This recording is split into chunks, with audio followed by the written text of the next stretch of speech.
There have been a lot of promises made on the campaign trail about cutting taxes, cutting spending, cutting the budget. A lot of promises, but few painful specifics. Take a look. To help our economy get back on track, we have to stop all of the coming tax hikes and cut spending. Cut spending to limit government control over our lives and to make America stronger. We need to cut spending now. We can't say we're going to just freeze spending. We have to cut spending.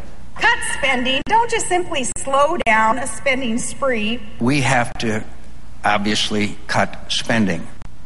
Well, for starters, continuing the Bush tax cuts, as John Boehner said there, would add $700 billion to the deficit. That's according to the Congressional Budget Office. Supporters argue it's going to spur growth, make up the difference. A lot of economists say there's no guarantees on that. Many of the people calling for cuts don't seem willing at this point yet to call for specific cuts in expensive items like defense or Social Security and Medicare spending, which leaves only about 15% chunk left over to make cuts to, nowhere near enough to really make a serious dent in the more than $1 trillion deficit.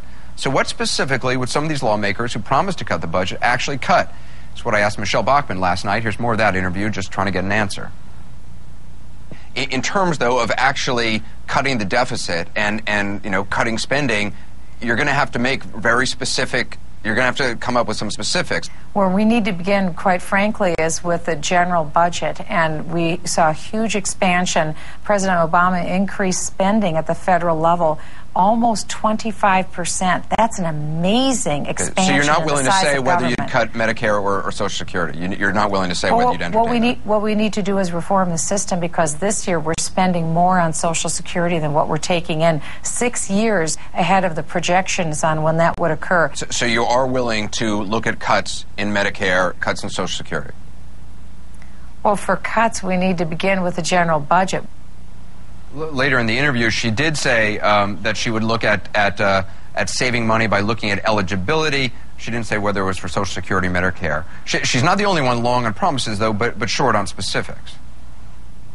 Can you be specific? What in the government, what programs, what agencies are you going to cut to get back to those levels? Well, it's not rocket science. Let's start with all of the TARP funds. Let's get the TARP money back and use it to pay down our debt. Now, let's bring all the unspent stimulus money back. I mean, you're talking about unspent money, but there is money that has been spent. And, look, you talk about the rebellion out there. Part of what those rebellious voters want to know is they want you to be specific. Name a painful choice that Republicans are prepared to say we have to make.